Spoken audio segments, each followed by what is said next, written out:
Politics and Science presents the viewpoints of its participants and does not necessarily reflect the viewpoints of any other person or organization. Okay, we'll cut that off and tell you that the following show does present the viewpoints of its participants. The following program represents the views of its participants and... That's just what I was saying, and does not necessarily represent an official opinion of WMRW or any other person or organization. And you are listening to WMRW and Politics and Science with your host John Barkhausen, and my guest today is Dr. Raymond Peet, and I'm happy to have him back again. And Dr. Peet, can you hear me? Yes. Excellent. Well, we're going to talk about your recent newsletter. It was entitled, How Do You Know? Students, Patients, and Discovery. And the scope of the newsletter, I thought, was pretty enormous. It ranges from discussing a unifying self-ordering principle concerning the nature of the universe, which you can't get much bigger than that, and talks about how the same principle is reflected in our learning processes, in our culture, and in all other functional goal-directed systems in our world. You use the quote, "One thought fills immensity" by William Blake, the motto of the newsletter, and I thought that's very apt for this newsletter because it's such a profound subject you're bringing up.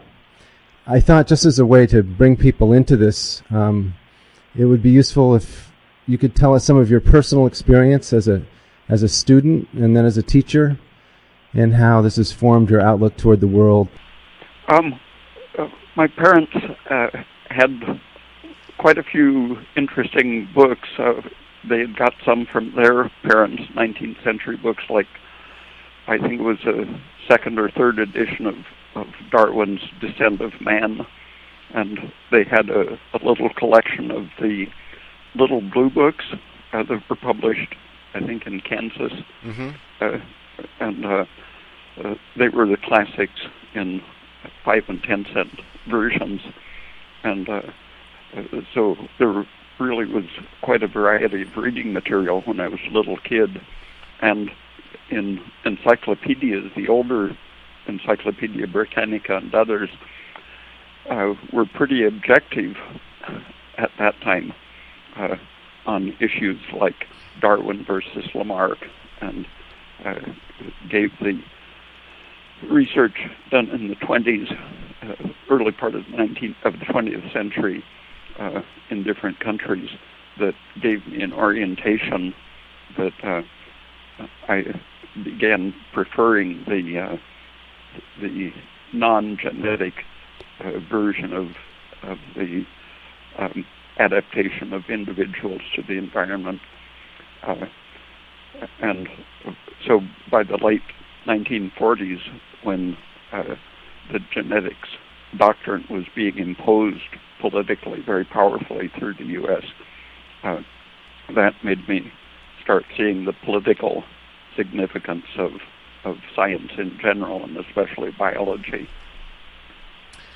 Can you give us some sense of time? What year were you reading the little blue books? And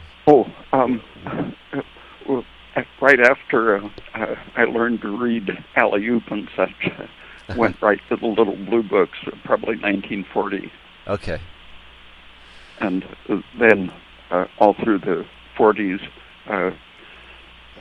my parents knew about Peter Kropotkin's political writings, as well as his mutual aid factor of evolution.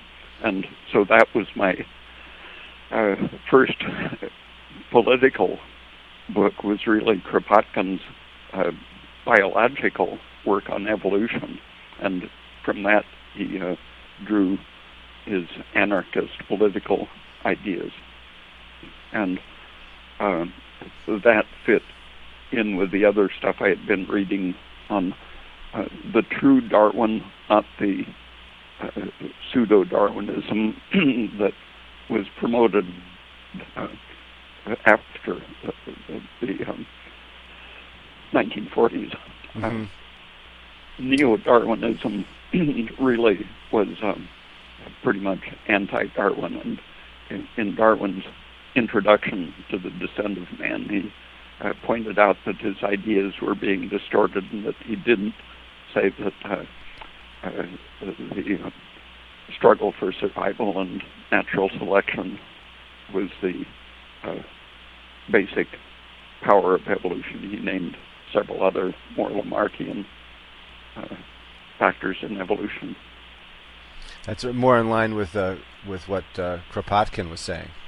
Yeah. Yeah. Kropotkin emphasized cooperation within species and even between species in symbiosis and such. Although I was interested in science before I went to college, even by the time I was in college, I was convinced that there was really something wrong with American and British science in particular. And so I concentrated on the humanities and did my master's thesis on William Blake. And that gave me a chance to spend years reading on history of philosophy and philosophy of science and so on. So when I, years later, finally did go back to a degree in science, I had sort of inoculated myself against being indoctrinated and forced to believe the very dogmatic ideas that make up American science. What gave you the clue that it was dogmatic and not based in actuality? Oh, you hear the joke about Aristotle having counted the number of teeth in a donkey or something, and that being repeated for hundreds of years. The same thing happened in American chromosome study. Even though Germans were able to count and investigate the effect of chromosomes way back early in the earliest 20th century, they were thinking of chromosomes as the carriers of heredity and disturbances in chromosomes as being the cause of cancer and so on. Major American biologists didn't even believe that chromosomes had to do with heredity until the early 1920s. And in the 1940s, well, all the way up until 1956, Americans and English were still saying that humans have 48 chromosomes. And I had read enough in the 40s to know that people vary somewhat in their numbers, but by far the most common number of chromosomes was 46 in normal humans. And somehow this fixed idea, someone said it with great authority, so Americans and British just kept saying it over and over for decades. And did you have some good teachers yourself personally going through the school system? Oh, yeah, I had 3 good teachers, I think, in the 19 years in college, university, out of about 60, I guess. I don't think that's a bad average, as from my own personal experience. Yeah. You probably did pretty well there. You've been teaching, I'd say, and you're still teaching at this point. You put out a newsletter, and I should have said that Ray Peat is a physiologist and a science historian, and also, I think, also going with that is a philosophy historian. You write in this newsletter, How Do You Know, about teaching literature, and I was wondering if you could just recount your experience trying to follow the school regulations and then finally giving up on that. Yeah, that year I was teaching 2 different kinds of composition. In freshman composition, the department had a little list of how we had to grade paper for each type grammatical or spelling mistake or diction, you would mark off so many points. And the purpose was to fail about 90% of the freshmen. And that was called keeping up the standard.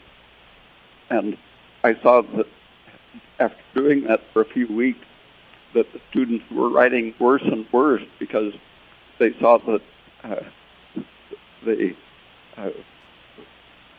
tended to make mistakes when they didn't have everything under a very constant control. So they started writing like first graders.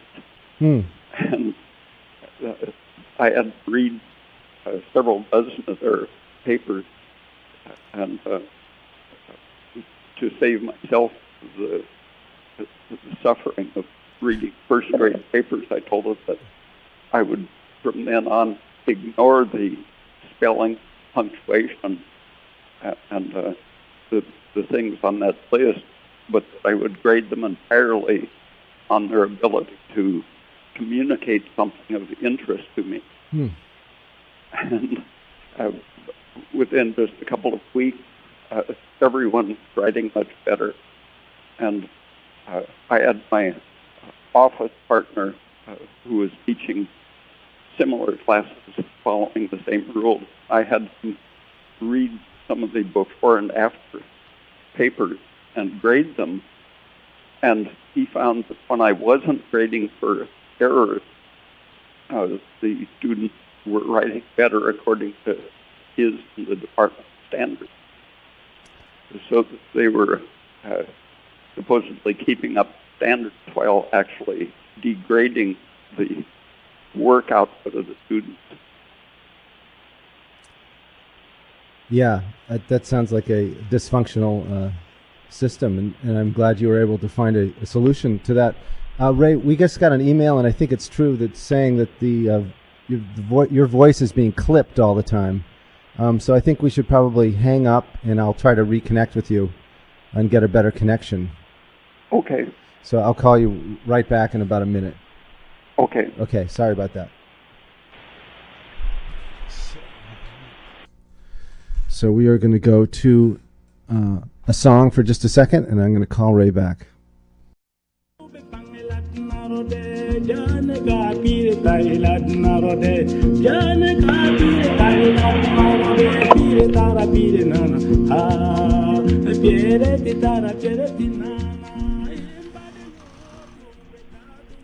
All right, we're back. It's Politics and Science with Dr. Raymond Peet.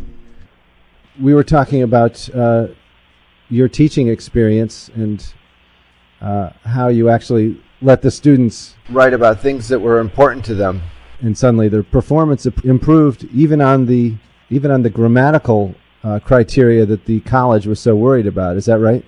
Yeah, and when I asked them to put their emphasis on communicating something and to not think about the mechanics of it, suddenly the mechanics improved as well as the content. And you, did you know about Carl Rogers at that point, or is that somebody you read about later? Were you influenced by him? For a while, I was majoring in psychology in the 1950s, and I read his client-centered therapy sometime in the late 50s. What was his influence on education, Carl Rogers?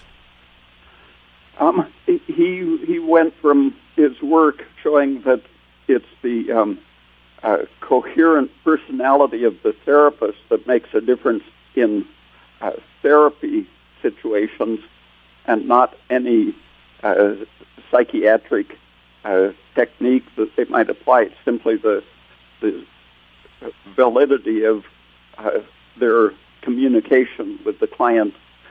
He established that was actually the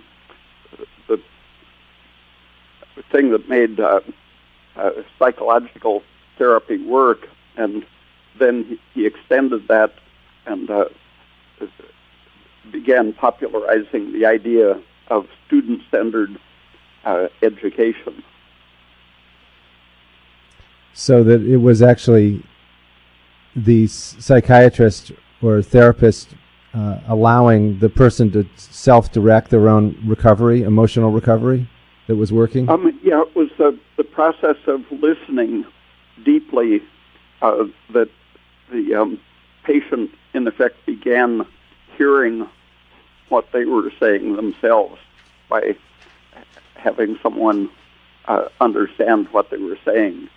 And he also applied the same idea to, it seemed like, to the entire world. He talked about it in terms of culture.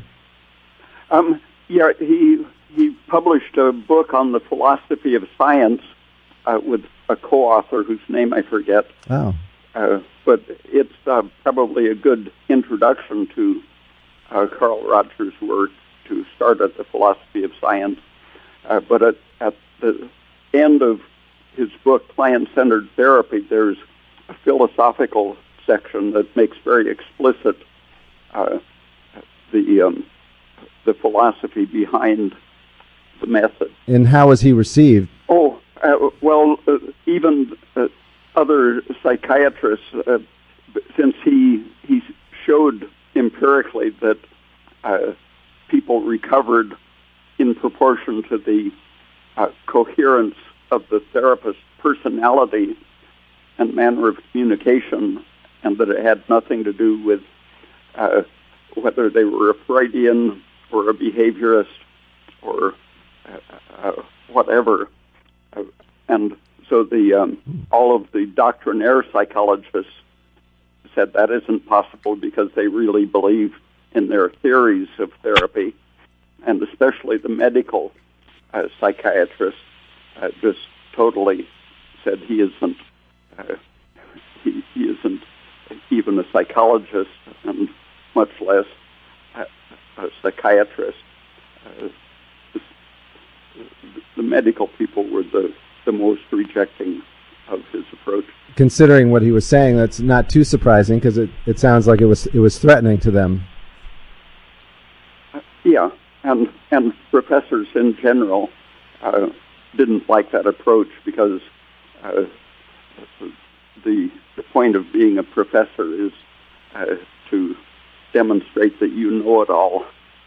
If a person goes into say a physics class, the assumption is that the professor is going to sort of transmit bit by bit his textbook in physics into the mind of the student, so that it's an absolute filling up of an empty space in the mind of the student, and as if the professor knows everything for sure and absolutely. And back at that time when I was teaching English and literature and studying a variety of things, I talked to quite a variety of physics people, because that was one of my interests, how physics underlies biology, which underlies the way we make language and how consciousness works. So as part of my understanding of language and consciousness, I felt I had to have satisfaction that there was some rational physics behind it. So I talked to a lot of physics professionals, and invariably they would just, when I would ask them a question, they would quote word for word right out of their textbook or physics course, and simply couldn't conceive what I was asking if it was an attempt to know anything other than what is in the physics book. Really, the most dogmatic people in science seem to be in physics. One of my professors that I thought was intelligent said that the average physics graduate student has trouble knowing whether a ball will roll up or down an inclined plane, because they've been trained so abstractly. that's a little discouraging. The physicists who tend towards the mathematical side dislike applied mathematics, and I've talked to some of those. One of the local professors who was very famous explained some physical reactions,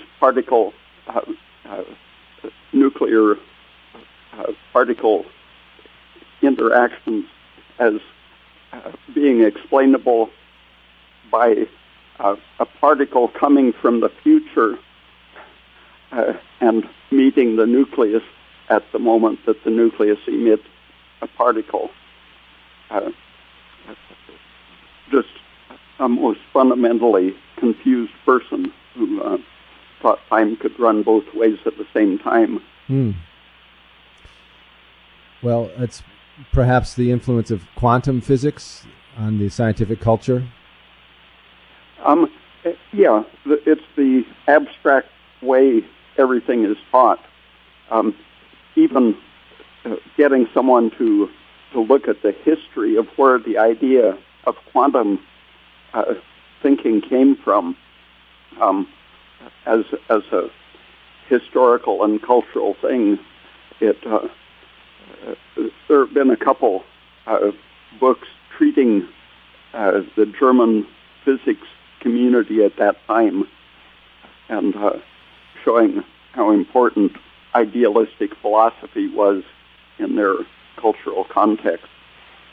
And when you look at for example, Einstein's photoelectric theory, at the time that Einstein thought of the necessity to quantize light to explain the way a certain frequency of light rather than intensity is needed to liberate electrons. At the time he thought that, he was absolutely and simply mistaken about the electronic nature of matter. 20 or 30 years later, he learned otherwise, but at that time he subscribed to the idea that matter is an assemblage of atomic particles, each one of which is electrically discrete, and that there is no electrical blurring across the substance. When Michael Polanyi in 1915, coming from Hungary, presented in Berlin a description of his work in adsorption of gases onto solid surfaces under pressure. Einstein was one of the people at the meeting that said, sorry, that isn't possible. You're thinking in some kind of primitive Hungarian way, but here in Germany we know that electrons are discretely attached to atoms and that you don't get these things smearing out through space. And it was that kind of thinking that was background to the quantized physics that took over the world. But Einstein, who was very instrumental in it, was simply mistaken about how matter worked. I see. So even great minds can go astray. And did he try to call it back when he realized his error? It was about 1930 or so when the adsorption people, they never admitted that Polanyi was right, but they started creating alternative ways to explain the experimental evidence that he had demonstrated. So Polanyi's evidence was vindicated, but they told a different story about how it worked. And from about that time on, Einstein began saying he couldn't really accept the whole quantum approach of to physical reality. I see. And we're talking about to Dr. Raymond Peat, who's a physiologist in Eugene, Oregon, and a science historian. And it sounds like that's an example of how dogma gets legs of its own and walks off from even the people who originated the ideas. And we're also talking about learning and how it works best if it's self-organizing.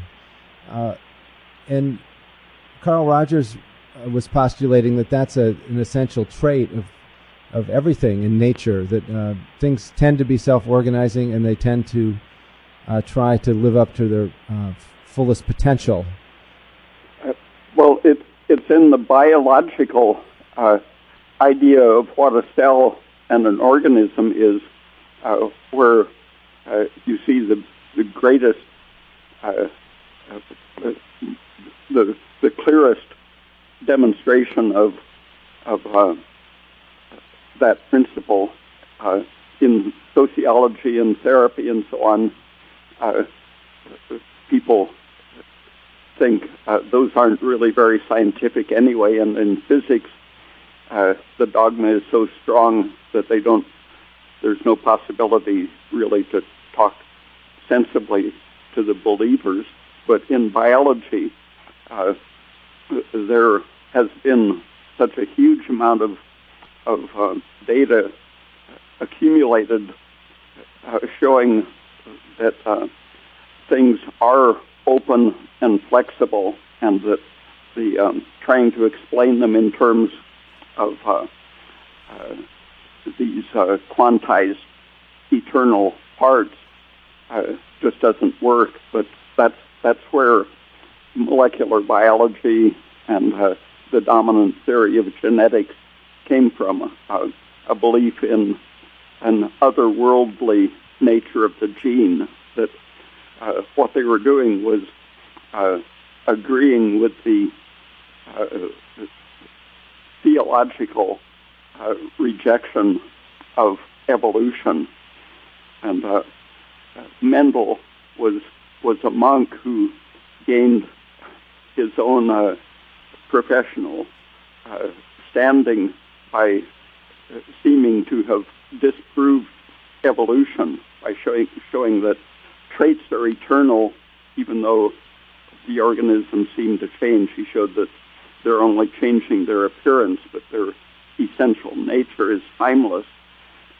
So the church people liked Mendel's work, but then English biologists found it and took it up again for the same reason, that they hated some of the things that Darwin said, which agreed with Lamarck, which was that organisms can be changed by their experience.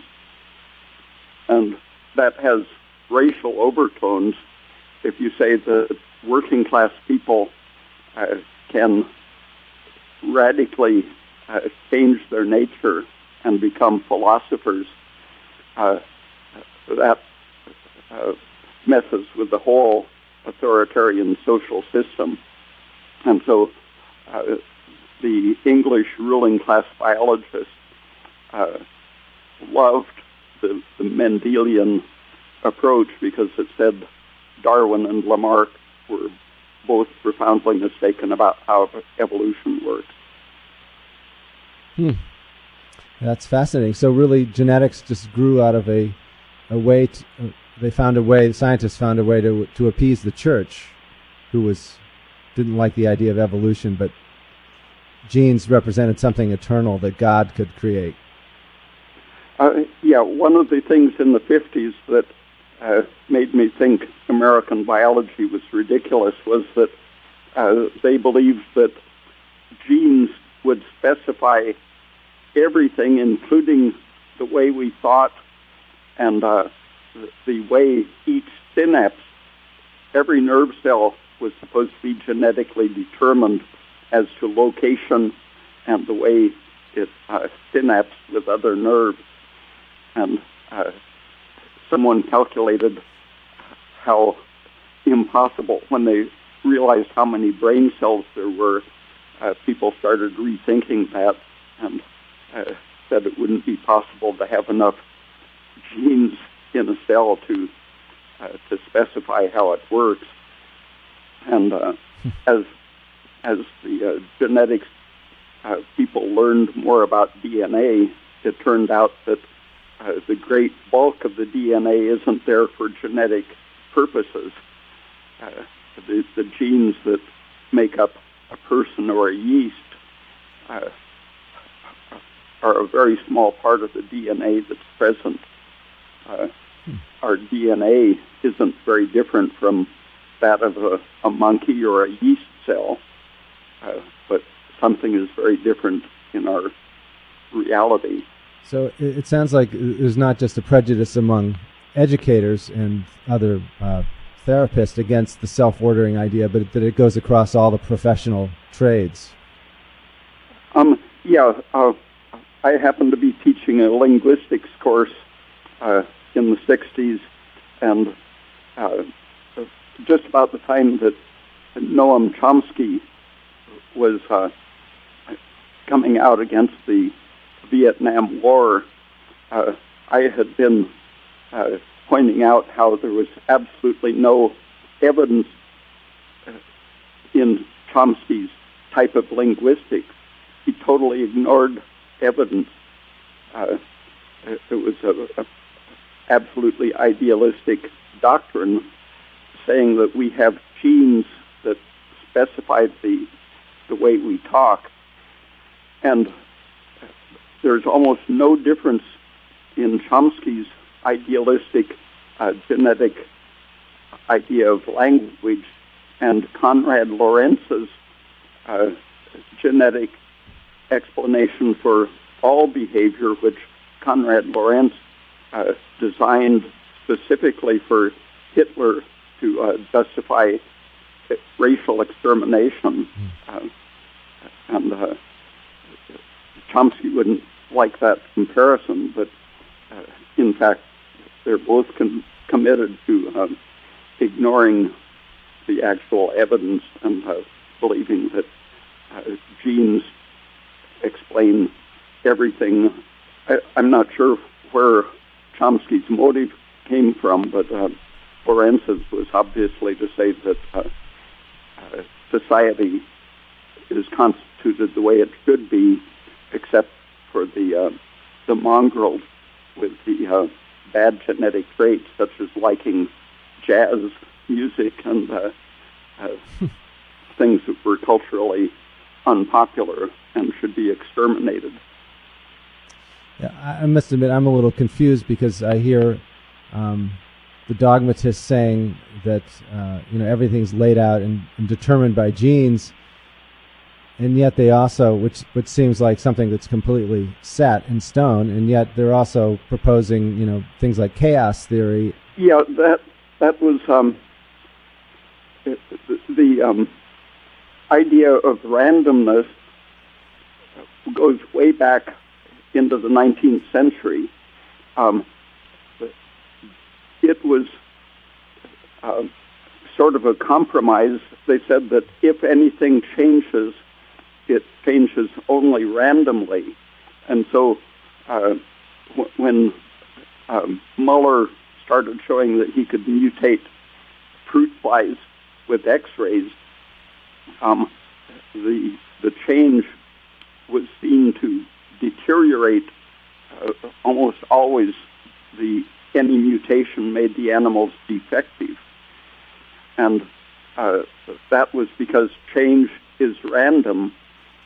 And so if you're going to have change, it can't be meaningful. You can't say that if you feed poor people that they will have healthier babies who will be more intelligent, because that would say that you have a directional change being caused by the environment. But the whole point of genetics is to say environment can't change the reality of the organism, and if you change it, it's only going to make it worse. So don't bother trying to improve the traits of a population. I see. So it really is political. not only a theological response, but a political response. Yeah, I think the doctrine of randomness led into this loving of chaos theory. You've said that neo-Kantian philosophy has dominated U.S. universities for more than a century, and it argues that our senses are limited, so we can't really know the world. Does that tie into that?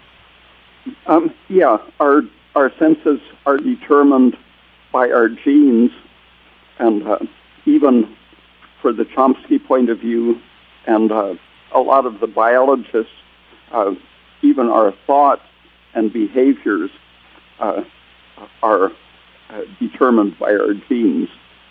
You were talking about Chomsky, and he's famous for theorizing about languages. How do languages fit into how we learn? Chomsky says that we really don't learn our language in the structural sense, that we're born with it. All we do is learn some of the minor details of vocabulary and pronunciation and such from our culture.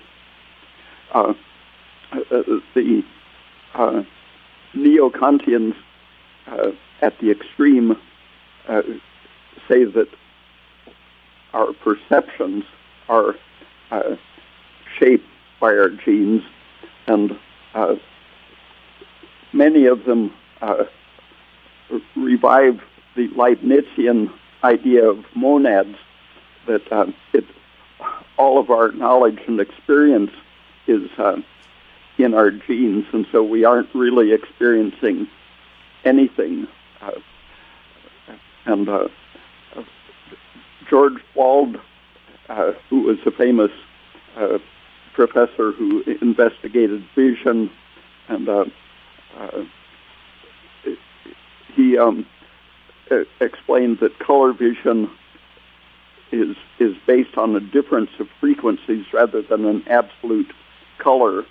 And he, by testing people who had their lens removed from their eyes because of cataract, he found that they could see patterns in ultraviolet light the same way bees can. And that's one of the favorite examples of the neo-Kantians, that we are determined to see the world in a certain way. For example, bees see a pattern in flowers reflecting ultraviolet light that humans don't see. But when the thick lens is removed from the eye, the ultraviolet light gets to our retina, and humans can see it. So it's just a matter of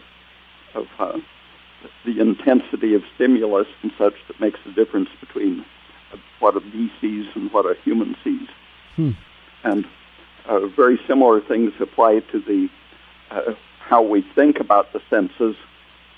Some people say that bees and birds and other animals each has its genetically programmed way of thinking about what it experiences, and so we can never really know what a bee or an ant is thinking because they are only following genetic rules. But people who really are willing to look at the animals in their natural setting, and in other words, who are studying them in an intelligent way, see that the bees and ants are solving problems, unique, original problems that never happened before, in a manner that rivals human thinking. For example, given a setup of instructions and arrangements in space, ants were able to learn and transmit information as competently as trained air traffic controllers in discreetly defined informational situations. So there are lots of demonstrations that show that animal thinking isn't genetically determined and unconscious, but behaves almost identically to the way human thinking works, perceiving the situation, analyzing it, and communicating it. Yeah, I've never understood why we separated ourselves from the animals to begin with, because it just seems like another form of elitism. It's obvious that we're very related to all the other beings on this earth, especially mammals, and it seemed like some insecure elitism that drove us to put us on a pedestal.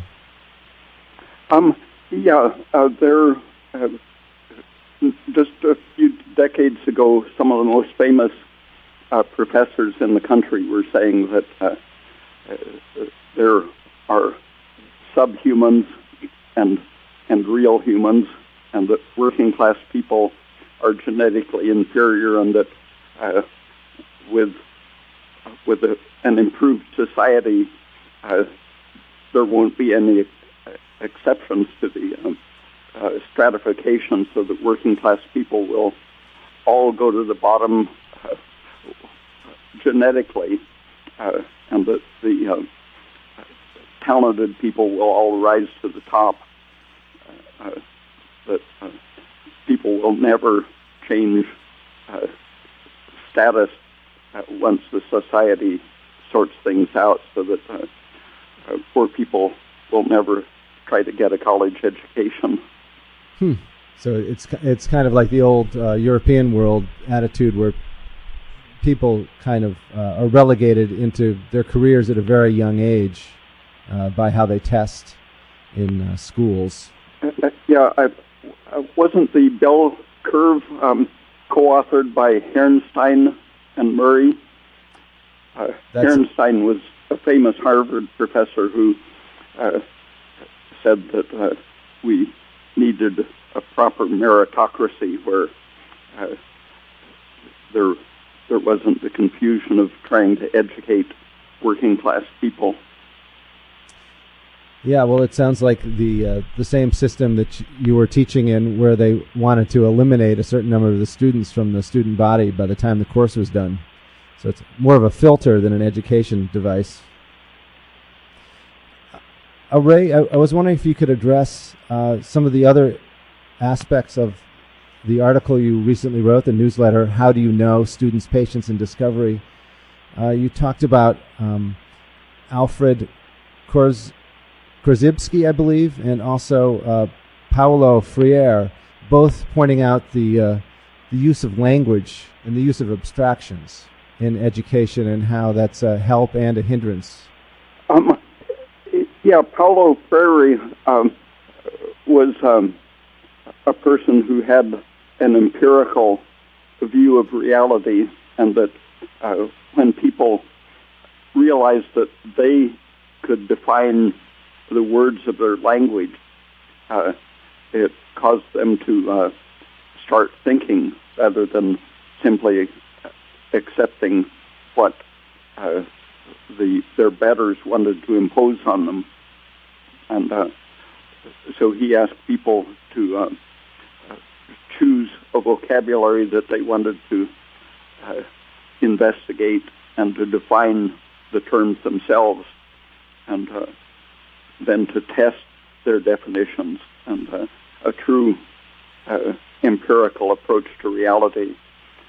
And Korzybski pretty much got stuck in the idea that there were gradients of concreteness and generality, and that truth involved getting down to the specific concrete facts.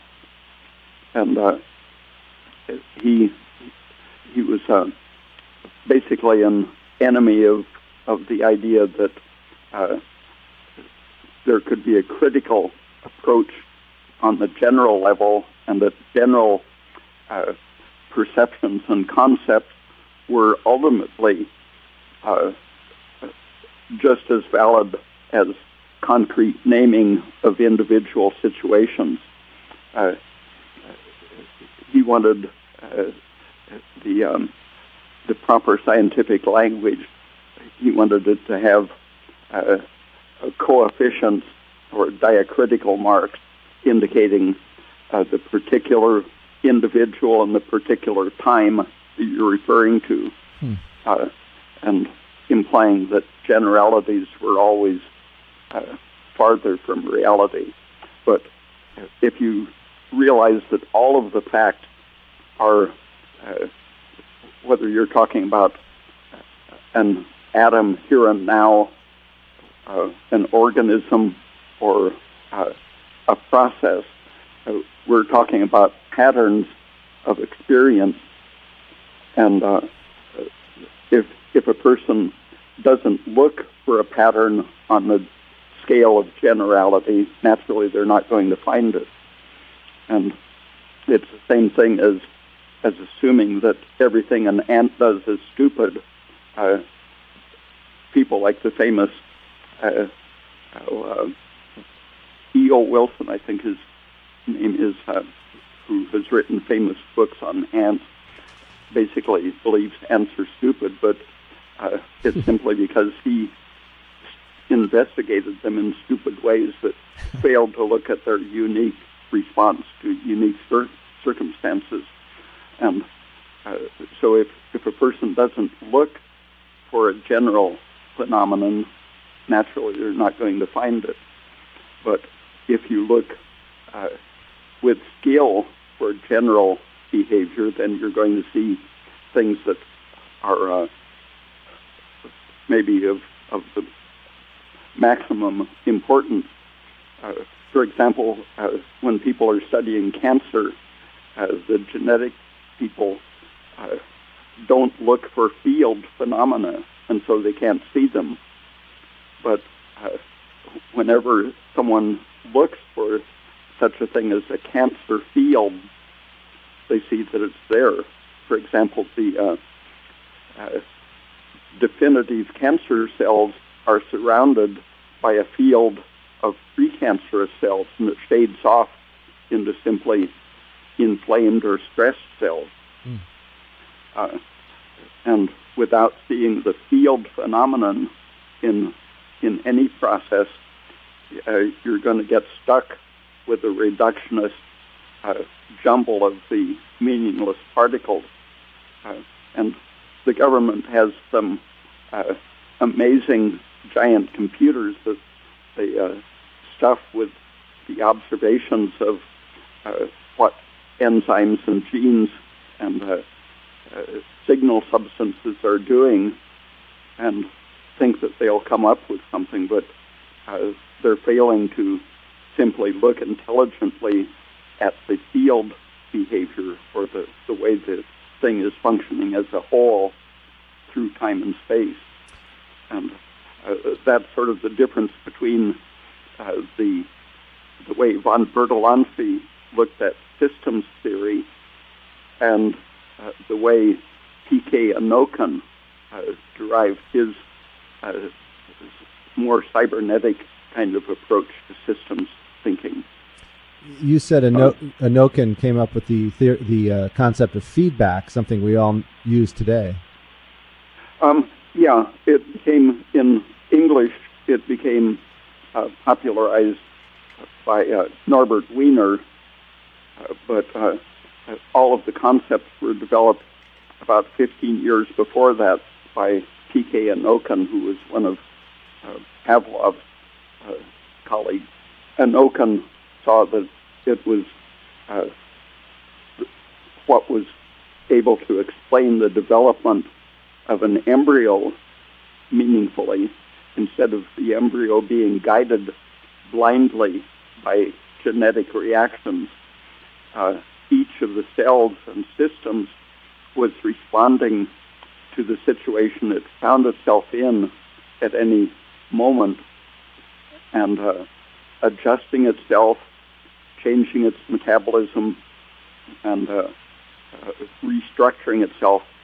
Every time the situation changed, the particles changed to suit the situation, where the genetic theory has this infinitely complex idea that all of these constantly changing developmental processes have to be spelled out in the genes somehow and somehow read at the proper time.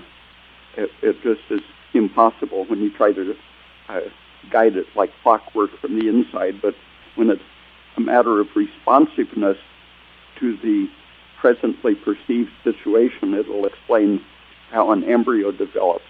And Oken then applied it for many years to all of the aspects of learning, brain development, and physiology in general. We're running out of time, so we should probably sum up. But my interest was piqued by one thing you wrote, which was that Enoken found principles that would explain the origin of organs and their functions, and that would also apply to the interactions between individuals. So he saw the micro and the macro principle of self-organizing. Some of his books are available in English, and one of the interesting things about his understanding of brain function was that he argued that it's impossible to explain the basic processes of hearing and seeing and learning in terms of an on or off, all or none function of nerve communication. He said that each nerve basically has an intelligent awareness of what's happening, much more than just being a switch that goes on and off. He said that each nerve is receiving complex signals from its extremity to its center and adjusting the way the developing organism does at other levels. So everything is self-organizing from the whole right down to the cells. Yeah. And one of my professors of biochemistry, Sidney Bernhard, I took reading and conference courses from him where I would bring him a book by Albert St. Georgi, for example, and he would read it and say, not scientific enough, and then he would suggest I read something, and he was a very bright but very skeptical person, but he published a series of papers showing that all of the basic assumptions of biochemistry, which the idea is that you squash up a cell, float the enzymes in a solution of water and salt, and that by diffusion the particles will meet the enzyme and react and so on. He showed that in the glycolytic metabolism in which glucose enters and lactate or pyruvate or carbon dioxide comes out, he showed that the enzymes outnumber the substrate molecules, and the reaction involves one enzyme handing off the product of its reaction to the next enzyme. So it isn't a random diffusion of material through water randomly finding an enzyme, but it's a totally organized enzyme-to-enzyme handoff of the material that they're working on. And he did that simply by counting molecules, which anyone could have done, but they were so committed to the idea of randomness in a watery solution that they totally missed the point of what's happening in the cell. We have a number of questions that have come in by email. Two of them are pretty similar. One is, what would you recommend to a young person who wants to study biology? He has a degree in English. And the other person was wondering what research we can trust?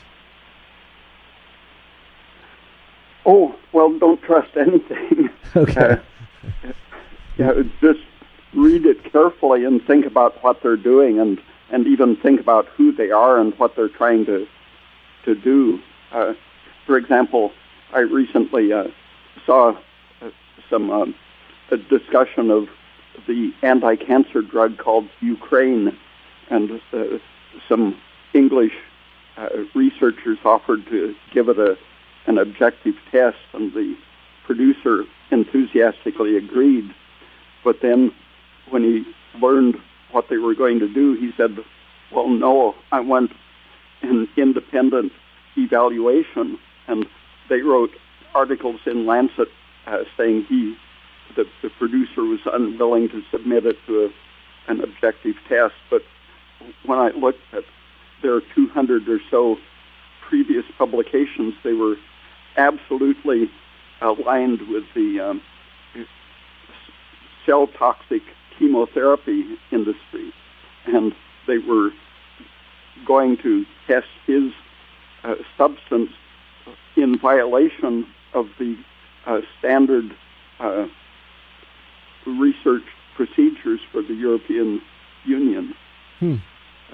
But that got into the literature as the producer of the substance being unwilling to have an objective test, where they were the ones trying to put it through a non-objective situation. Reading about the history of the person making the claim is part of the process of finding out what they're doing, and just carefully looking at the nature of their work will about 9 times out of 10 show that they have some ulterior motive. And about where to start, probably Gilbert Ling is a good place to reorient to how the biological community works, and how they have ignored Ling for almost 60 years now. Mm-hmm. And the few I've looked at the literature citing Ling, and see that when someone misquoted, totally misstated what Ling said, his misquotation went down through about a dozen repetitions in which people claiming to have read Ling were simply misquoting a misstatement about Gilbert Ling. So that one error led to deliberate misrepresentations of Gilbert Ling's work. So when you really pay attention to Gilbert Ling, what you're doing is seeing a lot of corruption in the biological community. We'll have to leave it there, Ray. We're out of time. Okay. And another person asked if you'd put a book out with all of your dietary recommendations laid out in one place, so people could gain a clear understanding of what to eat and what not to eat. So, no, not really. It's coming out gradually in my newsletters. Okay, and I'll give that information out right now. We're out of time. Thanks so much, Ray. If you have any questions for Politics and Science, you can direct them by email to politicsandscience@madriver.com. That's politics, A-N-D, science@madriver.com.